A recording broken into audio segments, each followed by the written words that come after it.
tähelepanek näiteks, et nendes riikides, kuhu meil tööjõud kipub ära minema, on kogu sotsiaalsüsteem üsna priiskav.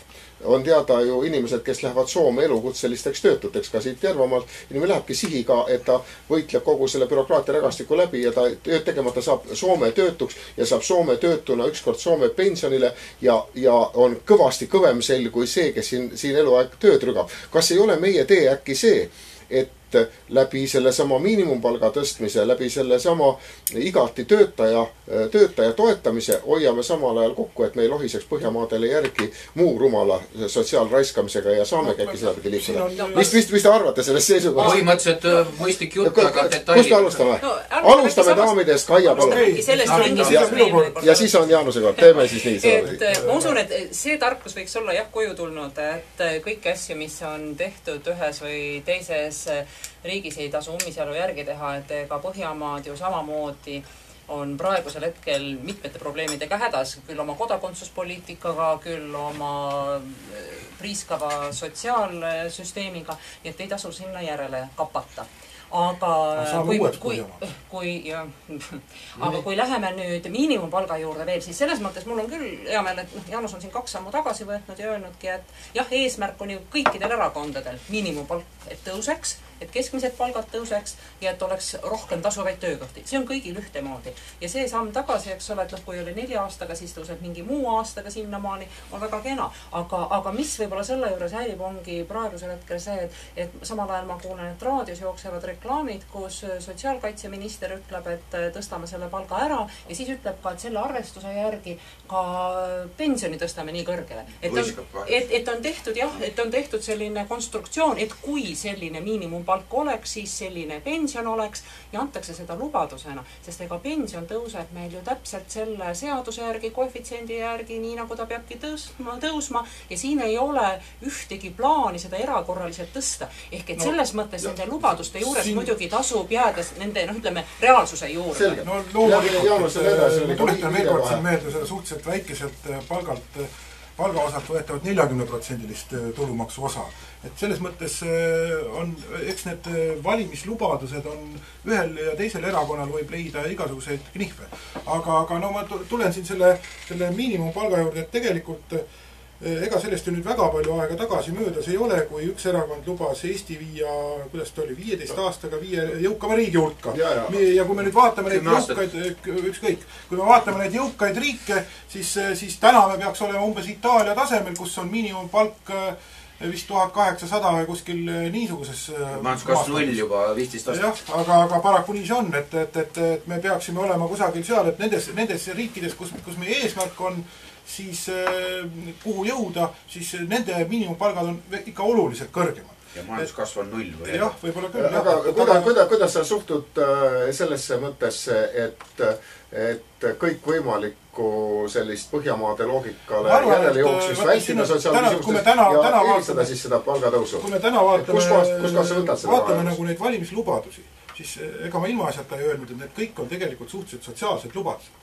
Et praktiliselt kõikidel erakondadel. Ja selles mõttes on üks selline lause, et kui te tahate saada nagu terviksüsteemi, siis valige originaal, mitte koopia. Sest tegelikult küsimus on selles, et lihtsalt lubades süsteemist välja ulatuna inimesele palju raha saada, hääli ja teha sellega hoopis midagi muud, on nagu teine teema. Et tegelikult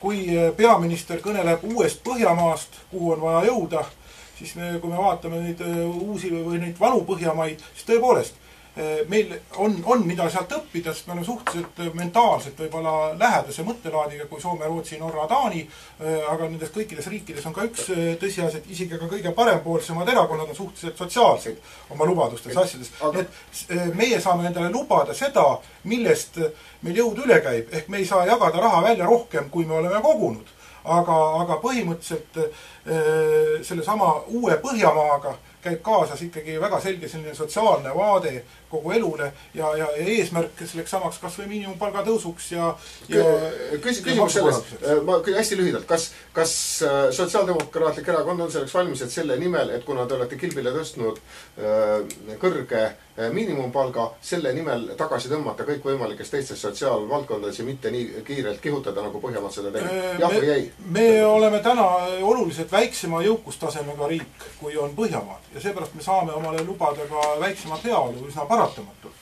Aga kui me võtame selle väikese sellise eesmärgi, siis on meil võimalus ka meie jõukus suureneb, siis me oma riigis siin peame ka mõtlema selle üle, et kuidas seda jõukust ühtlasemalt inimestele jagada, et üldine heaolu kasvaks. Selge. Erna? Minu kord oli. Just. Okei. Olen mina oma arvamine. Kaia ütles selle sisu ära, et tegelikult suureneb vajadus sotsiaaltoetuste järgi juhul, kui me tõstame vägisi miinimumpalka. Et miinimumpalk peab tõusma, selleks tuleb kokkuleppeid sõlmida, aga kui me tõstame ta üle lubatud keskmise või üle reaalse võimaluse, siis tekib massiivne tööpuudus. Aga küsimuses oli ju tegelikult see sama uue Põhjamaa mudel sees naljakal kombel, mis on küll siis uue peaministri sõnastus 15 hulka oli Andrus Ansipi selline kaubamärk, mis ei olnud lubad, sa meenutasid aastal 2006, kui me ei teadnud midagi kriisist ega buumist.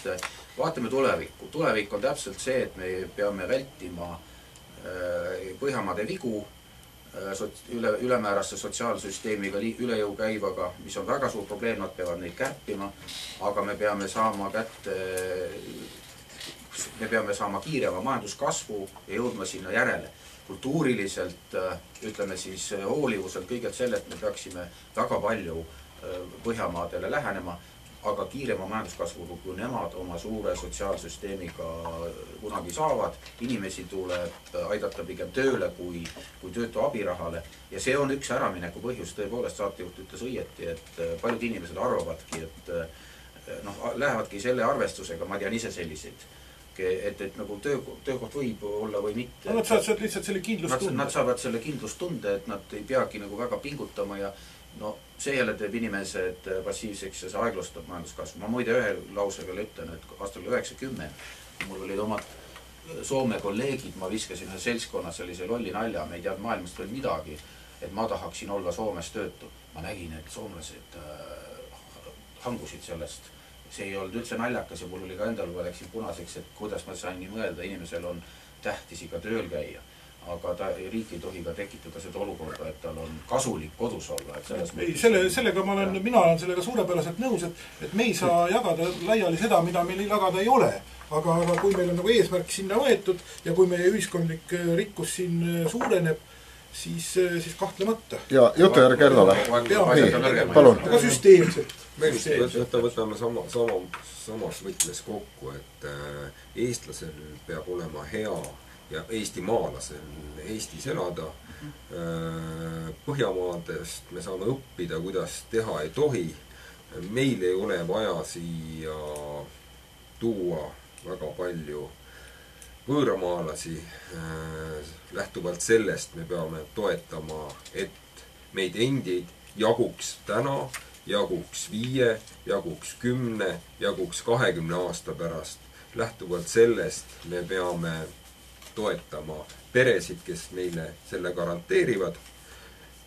Lisaks me peame kindlustama oma inimestele pensioni ja selle jaoks tundub, et tuleb minna pensionisüsteemide kallale täiesti teistel alustel.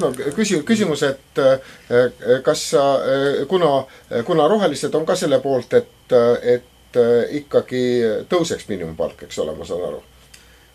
Vähemalt 500 eurot on teie programmis, eks ole. Peredele jääks rohkem raha kätte, inimestele jääks rohkem raha kätte ja ütleme, kõige olulisem on, et lastega peredele jääks kõige rohkem raha kätte.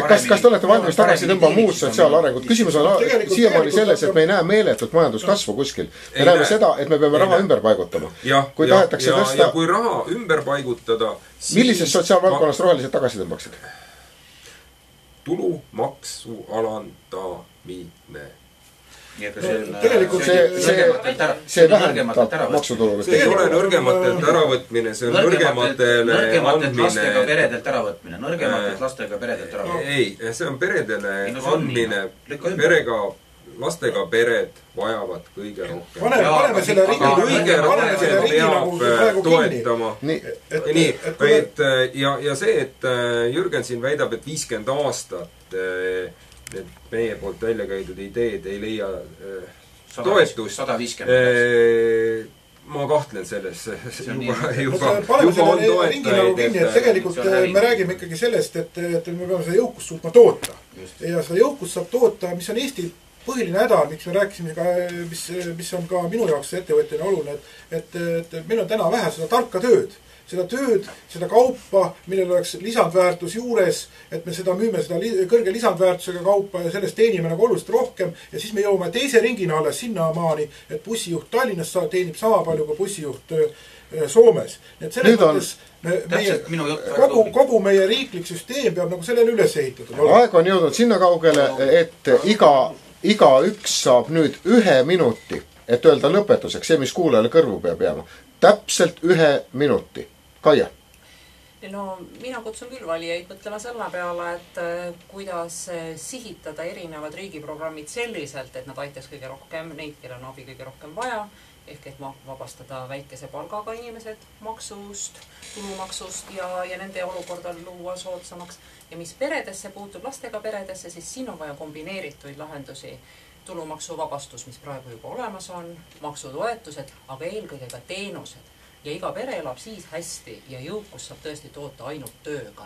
Töö on see, mis tagab äraelamise ja toodab ka jõukust. Jürgen. Töökohad on see, mis tõepoolest tagab äraelamise kõige paremini ja targemad töökohad tagavad sellest tõepoolest, et Eesti bussijuht saaks Soome bussijuhi palka. Ja me ei tohiks teha selliseid utoopilisi vigu, et hakkame maksust vabastamise kaudu inimesi jõukamaks tegema, sest et vaesemad inimesed ei maksa maksu. Pooled inimesed ei maksa tulumaksu üldse. Nii et inimesed tuleb, kes ei ole tööturu, tuleb sinna aidata õpetamisega, targemaks tegemisega ja tuleb siia meelitada targemaid töökohti, mis tagavad ka lihtsamatele töökohtadele kõrgema palga. See on see suund. Ja sotsiaalsüsteem täpselt nagu Kaia ütleb, peab olema väga täpne. Kõige nõrgematele. Aga mitte nii, et me anname siis, teeme vahet, et jõukamad lastega pered saavad rohkem, kõige kehvemad ei saa midagi, et selliseid rumalusi tuleb igal juhul vältida. Jaanus. Eestis on väga vähe inimesi ja väga paljud neist liiguvad siit ära. Ja nad liiguvad siit ära sellepärast, et neil on siin vähe kindlustunnet. Nad teenivad siin vähe ja vähe kindlustunnet. Et Eesti riigi ülesanne on seda kindlustunnet siin luua, et neid väheseid inimesi ei jääks veel vähemaks. Et kuskil piirkonnas oleks inimestel andekad lapsed ei jääksid kuskil metsatuka taha sellepärast, et nende vanematel ei ole raha. Inimesed ei peaks lahkuma kuskilt siit Järvamaalt või Viljandimaalt sellepärast, et nende töö ei ole piisavalt väärtustatud ja selle nimel me peame suutma tegutseda tasakaalus, otsides ühiskonnas tasakaalu. Ja minu jaoks ongi sotsiaaldemokraatia kui mõiste selline tasakaalu otsimine tootlikkuse ja inimeste hoolivuse vahel. Ja kui me selle tasakaalu punkti paneme ühiskonna arenedes natukene teisele tasemele, mitte jäädes sinna kuskile kinni, sinna, kus me olime võib-olla 5 või 10 aastat tagasi, siis on meil siin lõppkokkuvõtteks kõigil parem. Aga eesmärgid peavad olema paika pandud. Erno. Jõuamegi sinna täpselt sinna samasse punkti, et Eesti maalasel peab Eestis hea olema ja ta ei taha siit ära minna. Et ta ei tahaks siit ära minna. Et selle jaoks on vaja anda talle kindlustunnet, et ta elab sellest rahast ära, mis ta on siin teeninud. Ja mina näengi, et ikkagi jätkuvalt peamine on kindlustada meile järelkasv, et sellel oleks head tingimused, lapsed saaks õige hariduse. Jürgeni koha pealt veel nii palju, et ta ütles, et siin minu poolt välja toodud maksusüsteemil eelkõige võidaks võib-olla keskmised pered, keskmine pere, jõukamad pered. Vaesemad ei saa midagi. Aga väide see, et meil peakski olema endaga hakkama saavates peres rohkem lapsi. Aitäh! Nii, meie aeg on selleks korraks täis saanud, kui debati algus oli mure, et 2 tundi on liiga pikk aeg, siis 2 tundi osutus märkimisväärselt lühikeseks. Ma loodan, et me läksime alles 2. tunni ajal käima. 3. ajal läks veel hirmsasti, aga ütleme kuulajatele niimoodi, et kes kuulasid, need said suurepäraselt aru, et need asjad, mida kirjutatakse loosungites ja mida räägitakse debattides, ei ole tühi õhk, on reaalsed valikud, on reaalsed erinevad seisukohad, nii et hea valija, ole hea, vii ennast kurssi ja tee otsus, mis on sulle kasulik, mitte kellelegi teisele. See on minu üleskutse ja suured tänud kõigile, kes tulid ja veetsid need 2 tundi siin stuudios. Aitäh teile! Aitäh kuulajatele! Tänan kuulamast!